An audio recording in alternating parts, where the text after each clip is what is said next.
रात का सन्नाटा था। चित्तौड़गढ़ की हवाएं जैसे आने वाले अंत का शोक मना रही थीं। किले के भीतर एक एक कर दीप जलाए जा रहे थे, लेकिन ये कोई उत्सव के लिए नहीं थे। ये दीप थे अंतिम विदाई के। हजारों राजपूत स्त्रियां अपने छोटे छोटे बच्चों को सीने से लगाए बैठी थीं। किसी माँ की आंखें आंसुओं से लाल हो गई थीं, किसी बहन का चेहरा पीला पड़ चुका था और किसी पत्नी की आंखें रो रो कर सूज गई थी। लेकिन उनके चेहरों पर अब डर नहीं था, बस दृढ़ता थी।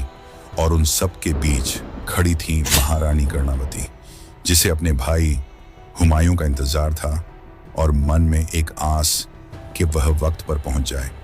हाँ दोस्तों, इतिहास में पहली बार किसी राजपूत रानी ने किसी मुगल शहजादे को राखी भेजी थी और उसके साथ एक संदेश भी भेजा। हे दिल्ली के सम्राट, आज मैं आपको भाई मानकर यह राखी भेज रही हूँ। जिस प्रकार भाई अपनी बहन की रक्षा करता है, उसी प्रकार आप मेरी और मेरे राज्य की रक्षा कीजिए। पर क्या हुमायूं ने क्या किया होगा? क्या उसने कर्णावती को अपनी बहन माना और निकल पड़ा उसकी रक्षा करने, या फिर इधर राजपूतों की आंखें भी हुमायूं की राह देख रही थीं, क्योंकि किले के बाहर खड़ी थी बहादुर शाह की 3 लाख की फौज और उनके सामने सिर्फ 20,000 राजपूत वीर, सिर पर केसरिया बाना, माथे पर तिलक और तलवारों में मौत का नशा। हर योद्धा मानो चीख रहा था, आओ बहादुर शाह, हमारी औरतों के जौहर से पहले हमारी तलवारें तुम्हारी रगों को लाल करेंगी। हम मरेंगे, लेकिन तुम्हें ऐसा घाव देंगे कि तुम्हारी नस्लें याद रखेंगी। और फिर शुरू हुआ वह युद्ध जिसमें हर योद्धा एक सेना के बराबर था। तलवारें टूट रही थीं, भाले छाती में धंस रहे थे, लेकिन वीर पीछे नहीं हट रहे थे। और उधर मुगल शहजादा हुमायूं क्या सचमुच अपनी सेना लेकर दौड़ रहा था? क्या सचमुच वह अपनी बहन को बचाने के लिए बेकरार था? क्या हुमायूं वाकई उनकी मदद के लिए पहुंच पाया? चलिए जानते हैं। पर आगे बढ़ने से पहले अगर आपको हमारे चैनल स्क्राइब स्टोरीज का यह प्रयास अच्छा लगे तो इसे लाइक, शेयर और सब्सक्राइब जरूर करें, ताकि ऐसी ही पौराणिक और ऐतिहासिक कहानियां आप तक पहुंचती रहें। धन्यवाद। तो चलिए दोस्तों, बिना समय गंवाए कहानी शुरू करते हैं। 16वीं शताब्दी का समय था। राजस्थान की पुण्य धरती, जहां कण कण में वीरता की गाथाएं लिखी जाती हैं। भारत का सबसे विशाल किला चित्तौड़गढ़। यहाँ का हर पत्थर, हर दीवार आज भी राजपूतों की शौर्य गाथा सुनाती है। और इस किले की महारानी थी रानी कर्णावती, जो मेवाड़ के महाराणा राणा सांगा की पत्नी थी। राणा सांगा वही शूरवीर थे जिन्होंने खानवा के युद्ध में बाबर की विशाल सेना को ललकारा था। लेकिन किस्मत को कुछ और मंजूर था। बाबर से लड़ते हुए राणा सांगा वीरगति को प्राप्त हो गए। उनके जाने के बाद मेवाड़ की गद्दी पर बैठे उनके छोटे पुत्र विक्रमादित्य, जो अनुभवहीन और कमजोर शासक थे, ऐसे में मेवाड़ का पूरा भार उस वीरांगना रानी कर्णावती के कंधों पर आ गया। रानी कर्णावती के शासनकाल में गुजरात का सुल्तान बहादुर शाह अपनी शक्ति बढ़ा रहा था। उसकी नजर लंबे समय से मेवाड़ पर थी, और अब जब उसे पता चला कि राणा सांगा नहीं रहे और मेवाड़ पर एक स्त्री शासन कर रही है, तो उसकी लूटने की मंशा और तेज हो गई। बहादुर शाह ने चित्तौड़ पर चढ़ाई की तैयारी शुरू कर दी। कहा जाता है कि रानी कर्णावती ने जब देखा कि चित्तौड़ अकेला पड़ गया है और आसपास के राजपूत राज्य मदद करने से कतरा रहे हैं, तब उन्होंने मुगल शहजादे हुमायूं को राखी भेजी। हाँ, एक हिंदू रानी ने अपनी इज्जत बचाने के लिए एक मुसलमान बादशाह से मदद मांगी। इस घटना ने इतिहास में राखी की मर्यादा को और भी महान बना दिया। रानी ने संदेश भेजा, हे दिल्ली के सम्राट, आज मैं आपको भाई मानकर यह राखी भेज रही हूं। जिस प्रकार भाई अपनी बहन की रक्षा करता है, उसी प्रकार आप मेरी और मेरे राज्य की रक्षा कीजिए। कहा जाता है कि हुमायूं ने राखी पाकर भावुक होकर कहा, अब जब कर्णावती ने मुझे भाई मान लिया है, तो उसकी रक्षा करना मेरा फर्ज है। और हुमायूं अपनी सेना लेकर चित्तौड़ निकल पड़ा। बहादुर शाह को जैसे यह पता चला कि हुमायूं चित्तौड़ के लिए कूच कर चुका, तो उसने तुरंत अपनी विशाल सेना लेकर चित्तौड़ को घेर लिया। 3 लाख से ज्यादा सैनिक और उधर महज 20,000 राजपूत। अब चित्तौड़ का किला चारों ओर से घिरा हुआ था। शाही तंबू में बहादुर शाह बेचैन टहल रहा था।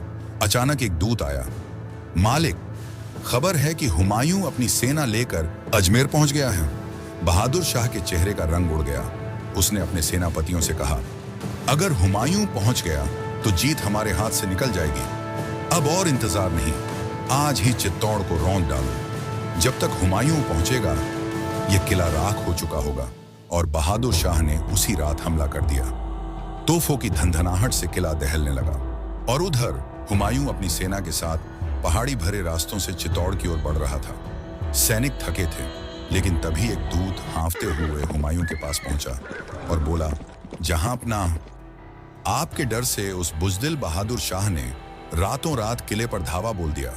अब तक तो शायद हुमायूं ने उसकी बात बीच में ही काटते हुए घोड़े पर खड़े होकर पुकारा, भाइयों, ये सिर्फ चित्तौड़ की लड़ाई नहीं, ये मेरी बहन की इज्जत की लड़ाई है, जिसने मुझे राखी भेजी है। क्या मैं उसे अकेला छोड़ सकता हूं? अगर हमें मरना भी पड़े तो उस राखी की लाज रखकर मरेंगे। और उसकी आवाज सुनकर थके हुए सैनिक फिर से दौड़ पड़े। पर इधर रानी कर्णावती ने किले की रक्षा के लिए हर संभव प्रयास किया। राजपूत वीरों ने हिम्मत से लड़ाई लड़ी, लेकिन शत्रु की संख्या और ताकत के आगे सब कम पड़ गया। किला टूटने की कगार पर था। कर्णावती समझ चुकी थी कि अब बहुत देर हो चुकी है। हुमायूं समय पर नहीं पहुंचा। अब युद्ध हार चुके हैं। रात का सन्नाटा और भी गहरा हो गया। चित्तौड़गढ़ की हवाएं जैसे आने वाले अंत का शोक मना रही थीं। किले के भीतर एक एक कर दीपक जलाए जा रहा थे, लेकिन ये दीपक उत्सव के लिए नहीं थे। ये दीपक अंतिम विदाई के लिए थे। किले के अंदर हजारों स्त्रियां अपने छोटे छोटे बच्चों को सीने से लगाए बैठी थीं। किसी माँ की आंखें लाल थीं, रो रो कर। किसी बहन का चेहरा पीला पड़ चुका था और किसी पत्नी के आंसू खत्म हो चुके थे, लेकिन उनके चेहरों पर अब डर नहीं था, बस दृढ़ता थी। रानी कर्णावती उस भीड़ के बीच खड़ी थी। उनकी आंखों में आंसू नहीं, आग थी। उन्होंने धीमी आवाज में कहा, बहनों, आज मौत से भागने का नहीं, उसे गले लगाने का समय है। हमारे पति रणभूमि में शहीद होंगे और हम अपनी अस्मिता की रक्षा के लिए अग्नि को अपना वर चुनेंगे। हम राजपूत औरतें हैं, मर जाएंगे, लेकिन किसी पराई निगाह को अपनी इज्जत छूने नहीं देंगे। जैसे ही रानी की आवाज गूंजी, सैकड़ों स्त्रियां एक साथ उठीं। उनके गहनों की खनक जैसे विदाई का संगीत बजा रही थी।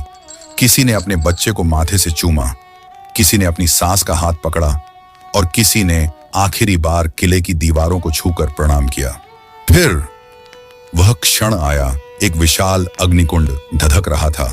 आग की लपटें आकाश को छू रही थीं, मानो देवता स्वयं गवाह बनकर खड़े हों।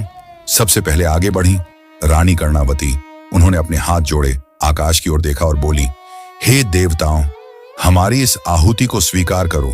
आज हम मरेंगे ताकि आने वाली बेटियां गर्व से जी सकें।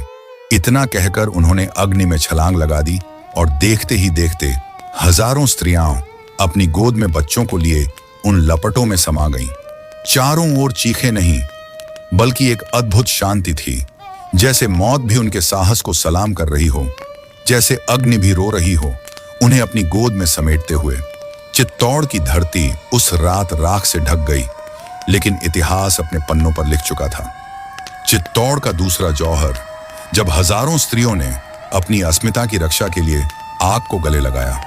दोस्तों, जरा सोचिए, अगर आप उस समय वहां होते और अपनी आंखों से यह दृश्य देखते, तो क्या आपका दिल पत्थर नहीं हो जाता? क्या ऐसी स्त्रियां आज भी जन्म ले सकती हैं? पर खैर, अब सब कुछ खत्म हो चुका था।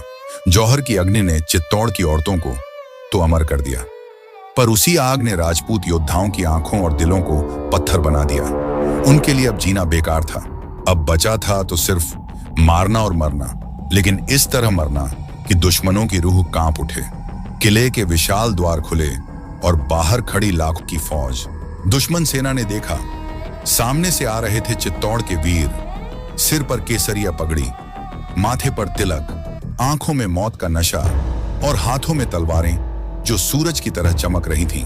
मानो हर योद्धा कह रहा हो, आओ बहादुर शाह, आज हमारी औरतें अग्नि में समा चुकी हैं। अब हम तुम्हारी तलवारों की भूख मिटाएंगे। हम मरेंगे, लेकिन तुम्हें इतना खून बहाने पर मजबूर कर देंगे कि तुम्हारी नस्लें याद रखेंगी। फिर जो युद्ध शुरू हुआ, वह सिर्फ लड़ाई नहीं, नरसंहार था। हर राजपूत योद्धा शेर बनकर टूटा। हर किसी ने अपनी ढालें फेंक दी और नंगी तलवार लेकर दुश्मनों पर टूट पड़े। हर किसी ने घायल होने के बाद भी अपने आखिरी प्रहार से 10-10 दुश्मनों को काट डाला। धरती कांप उठी, हवा खून की गंध से भर गई और चित्तौड़ की मिट्टी ने लाल रंग ओढ़ लिया। दुश्मनों की संख्या लाखों में थी, पर हर राजपूत उस रात एक सेना के बराबर था। तलवारें टूट रही थीं, भाले छाती में धंस रहे थे, लेकिन राजपूत पीछे नहीं हटे। वे तब तक लड़े जब तक सांस चली, और जब तलवारें टूट गईं, तब अपने हाथों को हथियार बना लिया। हाथ भी कट गए तो अपने दांतों से दुश्मनों के गले चीर दिए, पर लड़ना नहीं छोड़ा। और अंत में चित्तौड़ लहूलुहान हो गया। लेकिन उस रक्त स्नान ने दुनिया को दिखा दिया, राजपूत मर सकता है लेकिन झुक नहीं सकता। क्या आप भी ऐसे रणभूमि में कूदने का साहस रखते? क्या आप भी अपने धर्म, अपनी मिट्टी और अपनी इज्जत के लिए आखिरी सांस तक लड़ सकते हैं? कमेंट जरूर कीजिए। यह कहानी सिर्फ रानी कर्णावती के बलिदान या सिर्फ एक युद्ध की गाथा नहीं, ये है एक स्त्री के मान सम्मान और त्याग की ऐसी मिसाल जिसे आने वाली पीढ़ियां कभी नहीं भूल पाईं। आज भी जब चित्तौड़ का नाम लिया जाता है तो रानी कर्णावती की जौहर गाथा लोगों के दिलों को दहला देती है। इतिहासकार लिखते हैं कि जब हुमायूं को यह खबर मिली तो वह तुरंत अपनी सेना लेकर रवाना हुआ, लेकिन जब तक वह पहुंचा जौहर हो चुका था, किला बहादुर शाह के कब्जे में जा चुका था। कहा जाता है कि हुमायूं ने गहरी पीड़ा के साथ कहा, काश मैं एक दिन पहले पहुंच जाता तो अपनी बहन की लाज रख पाता। अगर हुमायूं समय पर पहुंच जाता तो इतिहास अलग होता। आपकी राय क्या है? हमें कमेंट में जरूर बताइए। और अगर आपको स्क्राइब स्टोरीज का यह प्रयास अच्छा लगा हो तो इस वीडियो को लाइक, शेयर और सब्सक्राइब करना न भूलें, क्योंकि आपका सहयोग ही हमें और ऐसी गाथाएं आप तक पहुंचाने की ताकत देता है। धन्यवाद।